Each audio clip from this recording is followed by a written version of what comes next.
So let's ask the CEO. Vertiv CEO Giordano Albertazzi joins us now. Gio, it's great to have you. Welcome.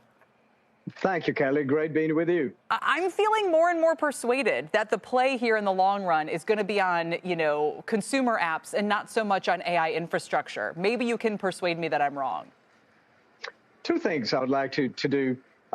First of all, you said Vertiv as a provider of liquid cooling. Let me correct that a little bit. Sure. Liquid cooling, of course, is a big and important part of our portfolio. But if we think about Vertiv as a whole, pretty much a third is cooling, of which liquid cooling is a portion.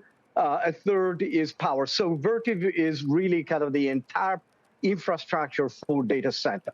Having said that, there's no such thing as an app that runs without a data center infrastructure. So what we see happening in the market right now, and that's confirmed by the many declaration of capex expansion from many of the hyperscaler. Right, $310 billion worth. So, I mean, that is a huge number, to be sure. Exactly. So the direction is one of continuing to increase the infrastructure build out. And that's despite the efficiency that naturally happens both in the compute and the MMLs. So that's natural. All new technologies evolve towards more and more efficiency over time.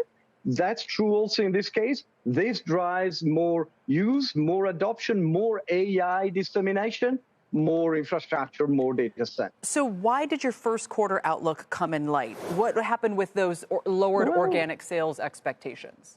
Well, let's talk about that. In November, we had an investor day, and we gave an indication of growth in 2025.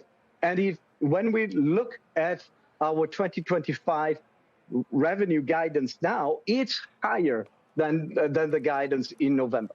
So that's true in absolute terms. That's true in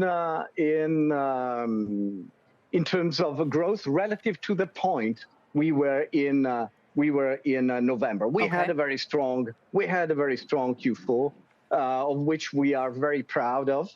And if you consider our growth in absolute dollars, we are up. So it's a very strong story. It's a very good story, corroborated by strong pipelines. No doubt it's strong, and you're in one of the fastest growing areas of the market right now. But, I know the market's pretty smart. So whatever it had priced in, it's now adjusting its expectations somewhat. And the shares are still down more than 20% from the DeepSeek news. So how lumpy do you expect this business to ultimately be? Or in what other way can you try to convince people that the stock is really worth what it was worth a couple of weeks ago?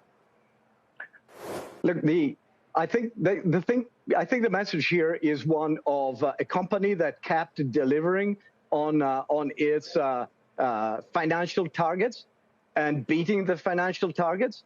And that's what we are set to do going forward. A very strong player in the data center space, a very strong pipeline, a portfolio that is very hard to match. And, we are in a good industry and in a good trajectory. So I'm very positive in the long term, and I feel very confident in the growth and value creation model that we have shared with investors in November, and that we have, shared again this time around today. So very optimistic and very positive.